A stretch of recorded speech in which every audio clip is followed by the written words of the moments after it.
12 orange meters were located throughout the city of Spokane to encourage people to give to services rather than those that are panhandling. Additionally, a canister-style donation receptacle was placed at the STA Plaza and also at the Spokane International Airport. Utility bills also allow people to round up their payment, giving the extra change or dollars to be given towards Give Real Change and its program and those that are part of it. To date, believe it or not, through these different opportunities to give, we've received nearly $20,000. Today, we are giving some of that money to some deserving agencies. We'll be doing it over the next several weeks. A grant committee was formed and made up of representatives that have daily interactions with those that are experiencing homelessness and with our city contractors and their agency partners. Also, the CHHS staff, the outreach staff from both HopeWorks, the SNAP coordinated outreach, and others, our police and fire departments also. They all came together and looked at recipients for these dollars that were donated so generously. It was unanimously decided that we should acknowledge 2 outreach teams that continue to have consistent results building relationships with individuals experiencing homelessness. We're able to give donations to services because of the generosity of the Spokane community and how they have given through Give Real Change. The funding totals that Mayor Condon had revealed speak to just how compassionate and uplifting our community is. In fact, that is further shown by the diverse group of partners that the city is fortunate enough to have in this effort. Among this group are, as he mentioned, the religious organizations, the social service agencies, and all the businesses who have committed to providing the critical services for those most in need in this community and provided the space for, in some cases, for these meters to be there and the donation canisters.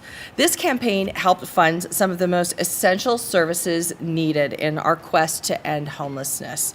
These include outreach to our most vulnerable neighbors, coordinated needs assessments, diversion services that can stabilize households who are at risk of experiencing homelessness, food security programs, job trainings, as well as both transitional and even permanent housing.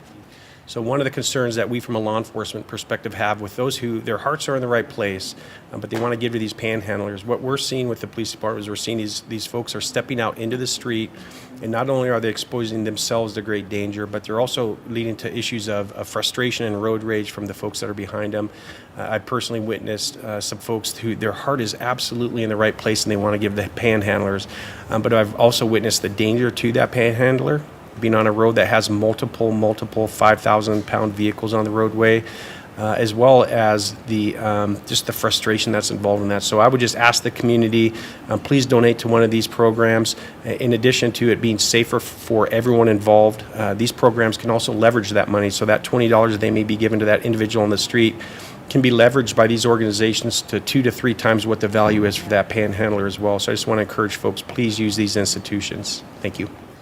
So this homeless outreach program has a very strong track record right now. And the city's statistics show that more than 70% of clients that enrolled in this outreach in the last 12 months had a positive exit to permanent housing. And with this population, 70%, that's a very strong number. This outreach effort is designed to meet people where they're at. So at meal sites, at the library, under the bridge, at community court, in warming centers, wherever those folks are at, we are there with a tailored approach for those individuals, because no one size fits all. In addition to the client level services, I just want to highlight one more part of this outreach effort, and that is the community huddle that happens bi-monthly. So folks come together to not only staff individual cases that they're worried about, but they also talk about kind of areas of the community where they're seeing more challenges. So do we see maybe more encampments here, or what's happening over here, and where do we need to focus our efforts? The other and last thing I'd like to highlight is that this outreach effort to chronically unsheltered homeless individuals is just one of many outreach efforts.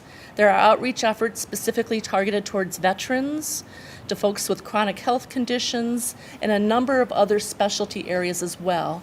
And through this huddle, all those outreach efforts come together in order to provide services. So, on behalf of the city, who's played a very large role in this, And to the Give Real Change donors, we want to say thank you and appreciate the support that we've gotten.